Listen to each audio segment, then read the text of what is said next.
आप सभी को नमन करता हूँ, मंच को नमन करता हूँ। 2-4 मिनट ये हम भाई भी बोले और आपकी जागरूकता देखी बनती है, उनको भी प्रणाम करता हूँ। बहुत तत्परता से आप सुनने को व्याकुल हैं। उन्होंने भी एक बात कही कि जो बात आपको अच्छी लगे तालियां जरूर बजाएं। मैं भी बात कहता हूँ क्योंकि अच्छे श्रोता वही होते हैं जो बात को एक ही बार में सुनेंगे। और मुझे ध्यान है रजनीकांत ने एक बार एक बच्चे को डांट दिया था, चुप रहो, बच्चा प्रधानमंत्री बन गया पर 10 साल तक नहीं बोला।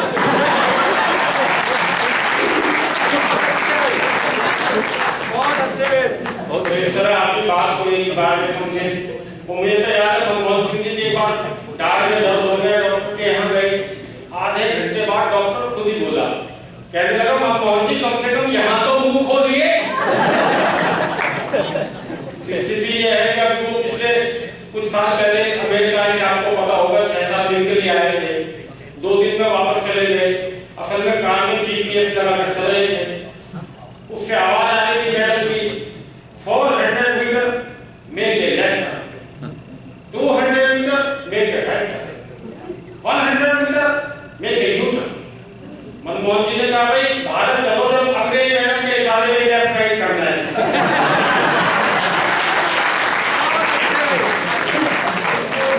तो चले गए। मोदी जी की बात कर रहे थे भाई कि मोदी जी किसी को बोलने नहीं देते। अरे भाई बात ये है कि जब ना तो संसद में विपक्ष हो ना घर में,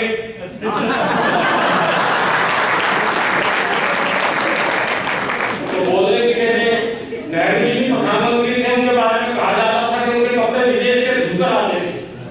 नेहरू जी के कपड़े विदेश से धुलकर आते थे और ये कपड़े धुलवाने के लिए इंडिया में आते हैं।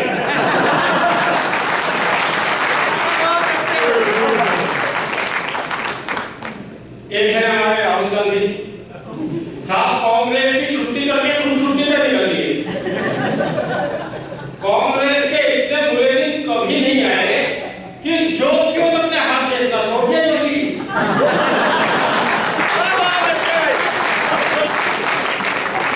ताली पूरा सदन है, आनंद आपको तभी आएगा एक बार पूरा सदन मिलकर ताली कर रहा है।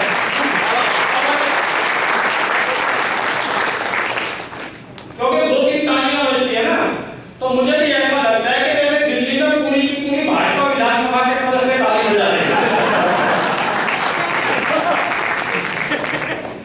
पार्वती जी आपके बीच में तो पहली बार आए शायद, लेकिन वो अमेरिका में 13 बार आ चुके हैं। अद्भुत हाजिर जवाब कवि, आपने अनेकों माध्यमों से उनको सुना होगा, कितने लाजवाब कवि हैं वो। पिछले दिनों हवाई जहाज में चढ़ रहे थे, तभी इनके कानों में आकाशवाणी हुई, इस हवाई जहाज में मत चढ़ना, ये क्रैश हो जाएगा। ये डर गए। फिर आकाशवाणी हुई, बोले इस बार ये रेल में चढ़ने लगे तो फिर आवाज आई, इस रेल में मत चढ़ना, ये पटरी से उतर जाएगी। ये फिर डर गए। बस में चढ़ने लगे, फिर आवाज आई, इस बस में मत चढ़ना, इसका एक्सीडेंट हो जाएगा। इन्होंने ऊपर की तरफ देखा और पूछा भाई तुम चीज क्या है जो मुझे बार-बार टोक रही है?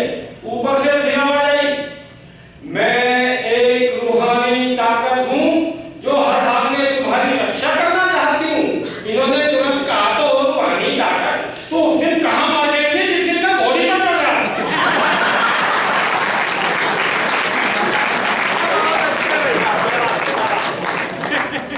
ये स्थिति हो जाती है पति पत्नी संबंधों के बीच में। तो मैं तो बताऊं, मेरा तो दोस्त है, बेचारा पति है। अच्छा। हालांकि बेचारा कह दो या पति कह दो, एक बात है। पिछले दिनों बहुत परेशान था, मेरे पास आया, बोला मेरे भाई क्या करूं, पत्नी आजकल मेकअप पर इतना खर्चा कर रही है कि उसके मेकअप का खर्चा बर्दाश्त नहीं होता। तो मैं तो तुम पत्नी को मेकअप का खर्चा मत दिया। बोला फिर बिना मेकअप के पत्नी बर्दाश्त नहीं होती।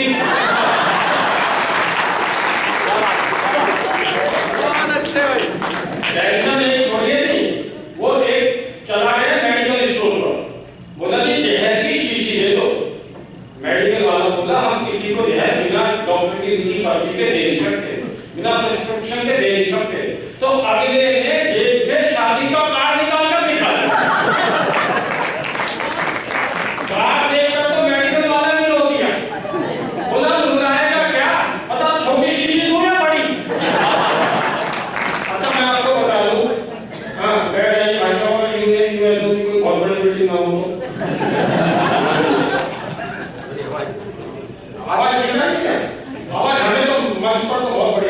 देखिए आपको ठीक आ रही है, ठीक है? अच्छा मॉनिटर कर रहे हैं आप, ठीक है? जगह बीच में आकर अच्छा मैं आपको बता दूं जी, मैं पत्नियों की बात कर रहा था, मेरी शादी को तो लंबा टाइम हो गया, मेरे साथ इस तरह की दिक्कतें नहीं हुई। मैं तो अपने घर को ढंग से टैकल कर लेता हूँ। वो मेरी पत्नी ने मुझसे पूछ लिया, क्यों जी मैं तुम्हारे शब्दों में आती हूँ? मैंने कहा नहीं, मैं तो हनुमान चालीसा पढ़ के सोता हूँ।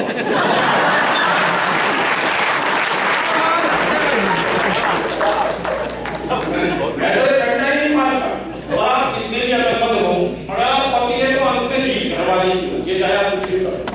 पिछले दिनों मेरा जन्मदिन आया, पत्नी ने मुझसे कहा कि मैं आपको कोई बहुत सुंदर सा गिफ्ट देना चाहती हूँ। मैंने कहा कि ये क्या गिफ्ट के चक्कर में पड़ गई है, बस इतना कर दिया कर कभी कोई मेरा दोस्त मेरे घर आ जाए, कभी अनु भाई मेरे घर आ जाए, बस तब थोड़ा इज्जत से बात कर दिया कर, इससे बड़ा गिफ्ट क्या है? वो भी 2 मिनट तो सोचती रही और फिर बोली नहीं जी मैं तो गिफ्ट ही दूंगी।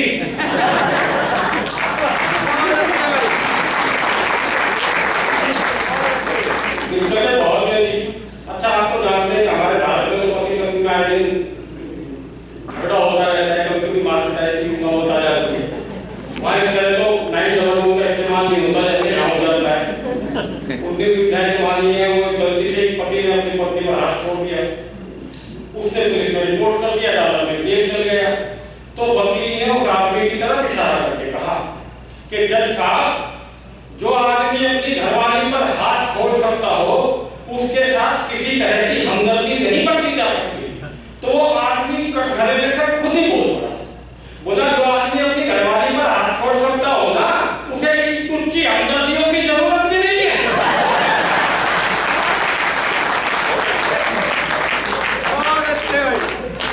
अच्छा वैसे हम पति पत्नी संबंधों की कितनी भी बात करें, पर एक बात कह है हमारे देश में, ये रिश्ते इतने मजबूत हैं कि अगर पति पत्नी के बीच में तलाक भी हो जाए तो भी उनके रिश्ते खत्म नहीं होते। मैं आपको सच बता रहा हूं, मेरा एक दोस्त है अब्दुल्ला, उसका उसकी घरवाली से तलाक हो गया। तो उसने कहा कि देख अब तेरा मेरा तलाक हो गया है, तेरे मेरे बीच में अब कोई रिश्ता है नहीं। तो उसकी घरवाली बोली ऐसा मत कहो सलीम के अब्बा, रिश्ते में हम अभी भी फुफेरे भाई बहन हैं।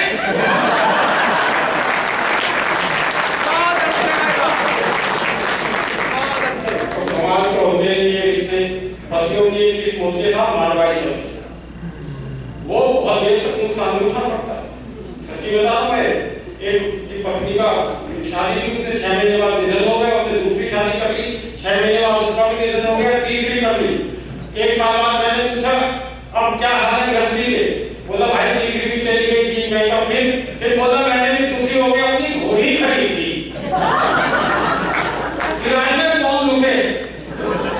तो ये कमाल की चीज हो जाती है। आज तो हमें मंजू जी ने काफी घुमाया, एक इंडियन शॉप में ले गए, शॉप की दुकानदार कमाल ही था, साड़ियों की दुकान थी। मैं चला गया पूछने, मैं तो घरवाली के लिए कुछ ले जाऊं, तो अगले ने पहले कह दिया मुझसे भाई साहब भाभी जी के लिए चाहिए या कोई धमकी दिखाऊं?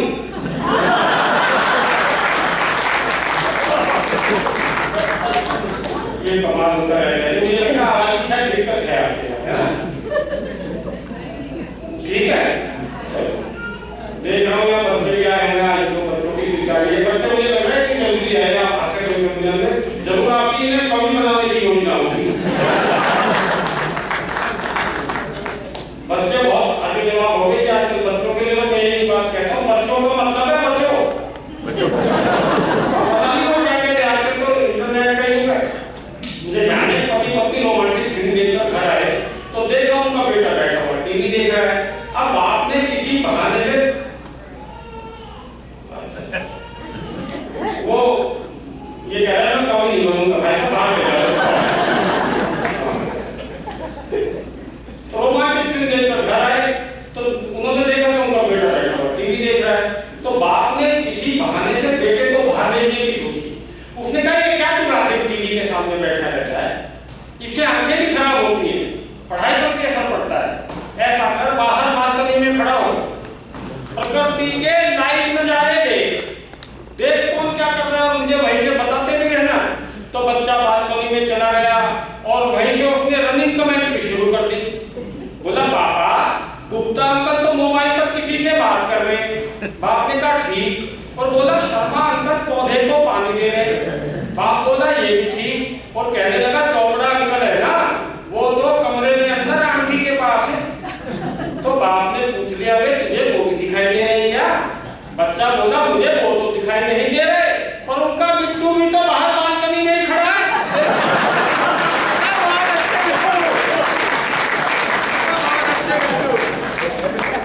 तो मैं ऐसे बिट्टुओं को पहले नमन कर देता हूँ। और वो भाई ने पूछ लिया था एक बच्चे से कि बेटे बताओ जिसे सुनाई नहीं देता उसे क्या कहते हैं? बच्चा बोला अंकल जिसे सुनाई नहीं देता ना उसे तो कुछ भी कहो।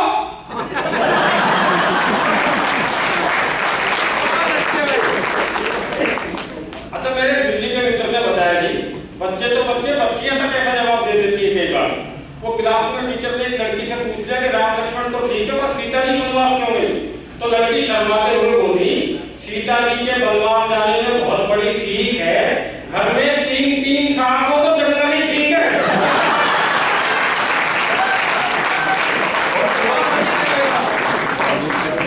ये आपसे जुड़ने के लिए कुछ बातें रही हैं, मैं आप सबको कविता से जोड़ता हूँ और एक छोटी सी कविता से शुरुआत करता हूँ जो अमेरिका की पृष्ठभूमि से ही है।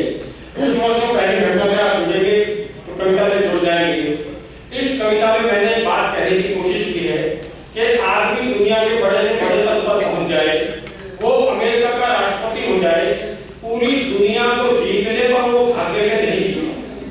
देखिए कविता जी थोड़ी सी अगर क्योंकि माइक इधर ही पूरा साथ नहीं दे रहा, वो भाग्य से नहीं जीत सकता।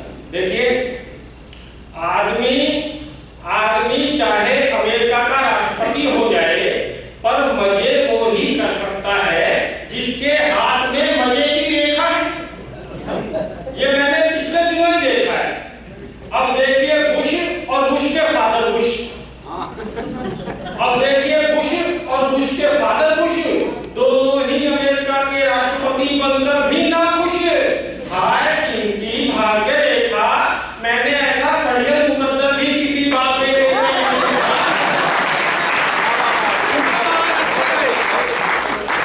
हाय इनकी भाग्य रेखा, मैंने ऐसा षड्यंत्र मुकद्दर भी किसी बाप बेटे का नहीं देखा। एक को मिला मूंछों वाला सद्दाम, दूसरे को दाढ़ी वाले लादेन के साथ दाढ़ी वाला सद्दाम। नसीब बिल्कुल ही दगा दे गया, बीच में मोनिका आई थी उसे क्लिंटन ले गया।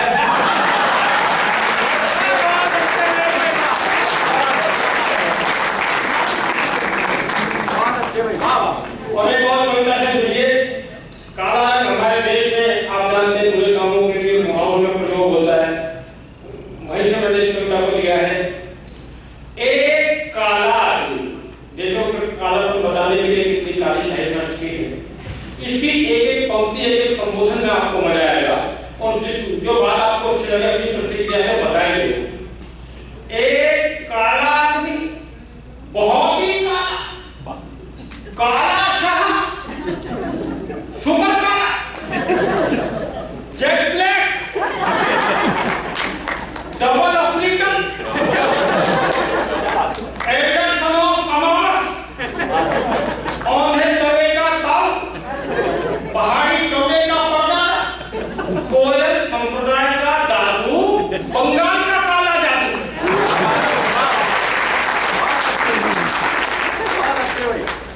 तारकोल जिसके पैरों में भक्ति भाव से बसता हो, कोयला जिसका रूप रंग पाने के लिए सदियों तक जमीन के नीचे बैठकर तपस्या करता हो। जिस दिन उस कालानुभाव के दर्शन हुए जमीन थमी रह गई।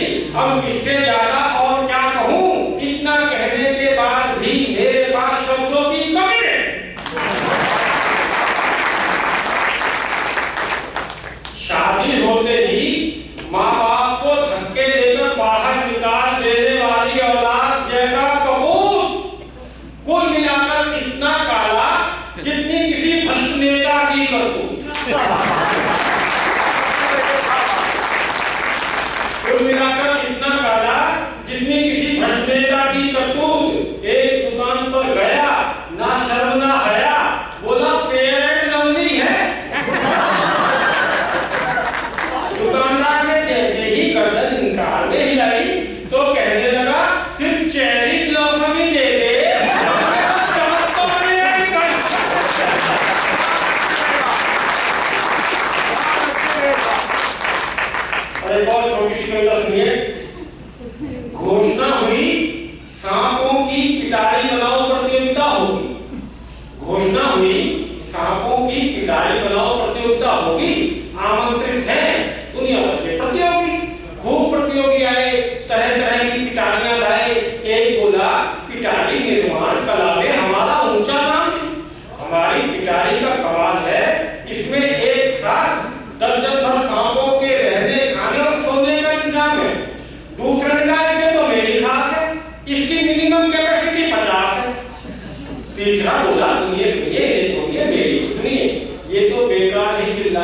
भाई साहब, मेरी पिटाई में पूरे 100 आते। इस प्रतियोगिता में मजे की बात ये रही कि इनाम जिसने पाया वह पिटाई बनाकर ही नहीं लाया। इनाम जिसने पाया वह पिटाई बनाकर ही नहीं लाया, अपना हुनर दिखाते हुए बोला चिल्लाते हुए, अरे ये सब तो फालतू में ऐसे हैं, संसद भवन का मॉडल देखिए, 550 बैठते हैं।